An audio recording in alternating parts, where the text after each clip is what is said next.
علیکم ورحمۃ اللہ وبرکاتہ نحمدہ ونصلی علی رسولہ الکریم اما بعد فاعوذ باللہ من الشیطان الرجیم بسم اللہ الرحمن الرحیم ربی اشرح لی صدری ویسر لی امری واحلل عقدۃ من لسانی لیفقہوا قولی۔ آج ہم انشاءاللہ شروع کریں گے سورۃ رعد۔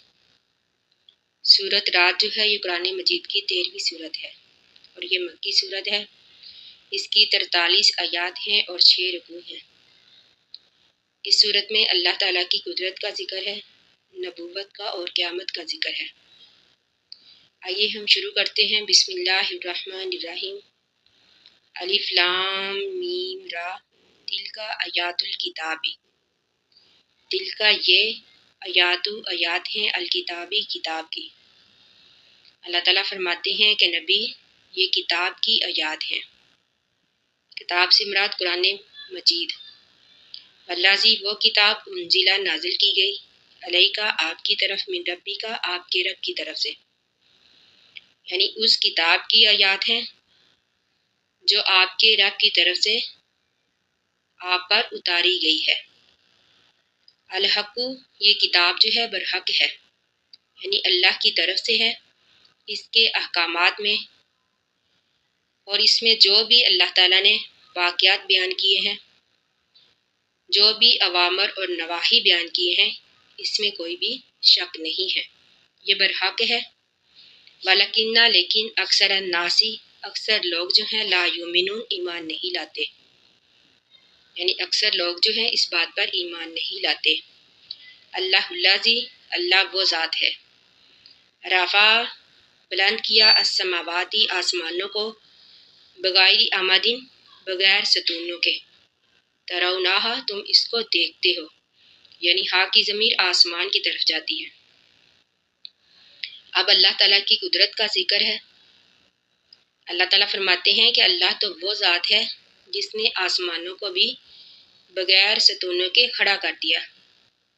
ہم تو ایک دیوار بھی کھڑی نہیں کر سکتے بغیر اینٹوں کے، بغیر کسی ستون کے، لیکن اللہ تو وہ ذات ہے جس نے آسمانوں کو بغیر ستونوں کے کھڑا کر دیا۔ ثم استویٰ پھر وہ قائم ہو گیا علی العرش عرش پر، یعنی اللہ تعالیٰ عرش پر قائم ہے۔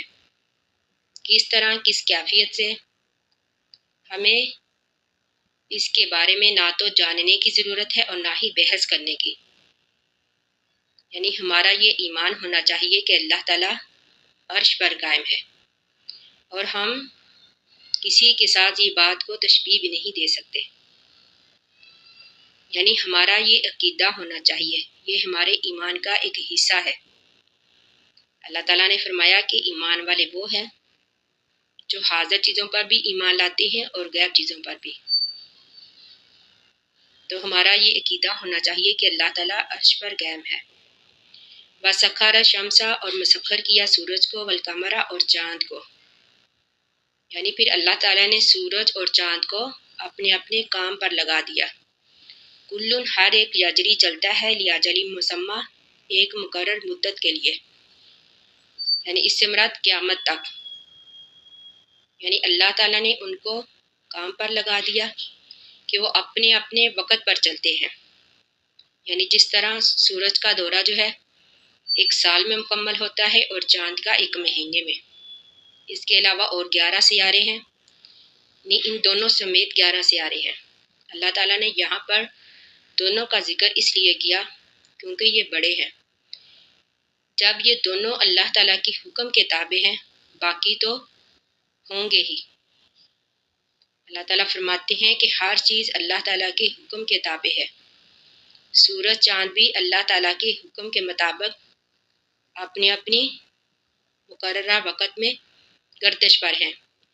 یدبر الامر یدبر تدبیریں کرتا ہے، الامر کام کی، یفصل الآیات تفصیل سے بیان کرتا ہے نشانیاں، لعلکم تاکہ تم بلقاء ربکم اپنے رب کی ملاقات پر توقنون یقین رکھو۔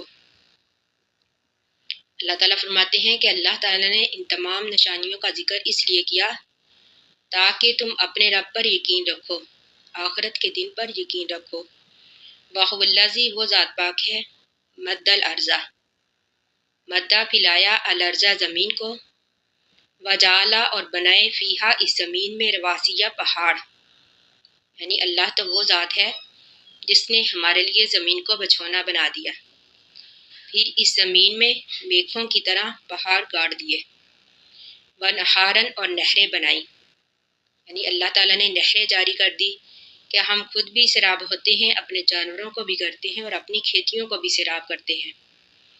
وَمِن کُلِّ ثمراتی اور ہر طرح کے پھل سے، جعل بنائے فیہا اس میں زوجینی دو دو جوڑے، یہاں پر زوجینی سے مراد نر اور مادہ، جیسا کہ موجودہ تحقیقات نے بھی اس بات کی تصدیق کر دی ہے، یا پھر اس سے مراد یہ ہے کہ کوئی پھل کھٹا ہے، کوئی میٹھا، کوئی سردیوں کا، کوئی گرمیوں کا، کوئی ذائقہ دار اور کوئی بد ذائقہ، یعنی اللہ تو وہ ذات ہے جس نے مختلف قسم کے پھل بنائے۔ وجعل بنائے فیہا اس میں زوجینی جوڑے، اثنینی دو دو، یغشی اللیل ڈھانپتا ہے رات کو، النہارا یغشی اللیل ڈھانپتا ہے رات سے، النہارا دن کو، یعنی اللہ تو وہ ذات ہے جو دن کو رات سے ڈھانپ لیتا ہے۔ انا بے شک فی ذالک اس میں لآیات نشانیاں ہے، لقوم یتفکرون غور و فکر کرنے والی قوم کے لیے، یعنی اللہ تعالیٰ کی اس قدرت میں، اس بنائی ہوئی چیزوں میں انہی لوگوں کے لیے نصیحت ہے، انہی لوگوں کے لیے نشانیاں ہیں جو غور و فکر کرتے ہیں، یعنی اللہ تعالیٰ کی قدرت پر۔ وَفِي الْأَرْضِ اور زمین میں قطع ٹکڑے ہیں، متجاورات ملے ہوئے، یہاں پر ملے ہوئے سے مراد یہ ہے کہ زمین جو ہے آپس میں ملی ہوتی ہے، لیکن اللہ تعالیٰ کی قدرت دیکھیے کہ زمین کا ایک حصہ خشک ہوتا ہے اور ایک سرسبز و شاداب، ایک حصہ خوب پیداوار دیتا ہے اور ایک پیداوار نہیں دیتا، یعنی یہ اللہ ہی کی قدرت ہے۔ وجنات اور باغات، من انابن انگوروں کے، وزارن اور کھیتیاں ہیں، یعنی انگوروں کے باغات اور کھیتیاں ہیں، ونخیل اور کھجوروں کے درخت ہیں، سنوان جڑے ہوئے، وغیر سنوان اور علاوہ جڑے ہونے کے، یہاں پھر سنوان سے مراد کہ درخت کی جڑ ایک ہوتی ہے لیکن شاخیں کئی ہوتی ہیں، یعنی کئی تنوں والا درخت، وغیر سنوان اور صرف ایک تنے والا درخت، جو اس کا پلایا جاتا ہے ان کو بماء واحد ایک ہی پانی، یعنی زمین بھی ایک، پانی بھی ایک، لیکن یہ اللہ کی قدرت ہے کہ وہی جگہ پر ایک درخت کئی تنوں والا ہوتا ہے، خوب سرسبز و شاداب ہوتا ہے، لیکن اسی زمین پر ایک درخت جو ہے صرف ایک تنے والا ہوتا ہے، یعنی یہ اللہ تعالیٰ نے اس لیے ذکر کیا کیونکہ اللہ تعالیٰ نے اس آیات میں اپنی قدرت کا ذکر کیا ہے تاکہ لوگ غور و فکر کریں، لوگ ان اللہ کی بنائی ہوئی چیزوں سے نصیحت حاصل کریں تاکہ لوگوں کے ایمان میں اضافہ ہو۔ جب ان تمام چیزوں کی بنانے والی ذات ایک ہے، ان تمام چیزوں کے بنانے میں اس کا کوئی شریک نہیں، تو پھر اللہ اسی لائق ہے کہ ہم اس ایک اللہ کی عبادت کریں، اس کے ساتھ کسی کو شریک نہ ٹھہرائے۔ تو اللہ تعالیٰ فرماتے ہیں وَنُفَضِّلُ اور ہم فضیلت دیتے ہیں، بعضہا ان کے بعض کو، علی بعضٍ بعض پر، فی الأکل کھانے میں۔ تو اللہ تعالیٰ فرماتے ہیں کہ ہم ایک پھل کو دوسرے میں فضیلت دیتے ہیں، ذائقے میں۔ انا بے شک فی ذالک اس میں لآیات نشانیاں ہیں، لقوم یعقلون عقل رکھنے والی قوم کے لیے۔ اب بار بار اللہ تعالیٰ نے اسی بات کا ذکر کیا، کہیں اللہ تعالیٰ نے فرمایا کہ یقین رکھنے والے لوگوں کے لیے نشانیاں ہیں، پھر اللہ تعالیٰ نے فرمایا غور و فکر کرنے والے لوگوں کے لیے نشانیاں ہیں۔ اس آیت میں اللہ تعالیٰ نے فرمایا کہ عقل رکھنے والے لوگوں کے لیے نشانیاں ہیں، اللہ تعالیٰ کی اس قدرت میں، اللہ تعالیٰ کی اس بنائی ہوئی چیزوں میں۔ اللہ تعالیٰ سے دعا ہے کہ ہم نے جو بھی پڑھا، اللہ تعالیٰ ہمیں اس کو سمجھنے اور اس پر عمل کرنے کی توفیق عطا فرمائے، آمین ثم آمین۔ آخر دعوانا ان الحمد للہ رب العالمین۔ السلام علیکم ورحمۃ اللہ وبرکاتہ۔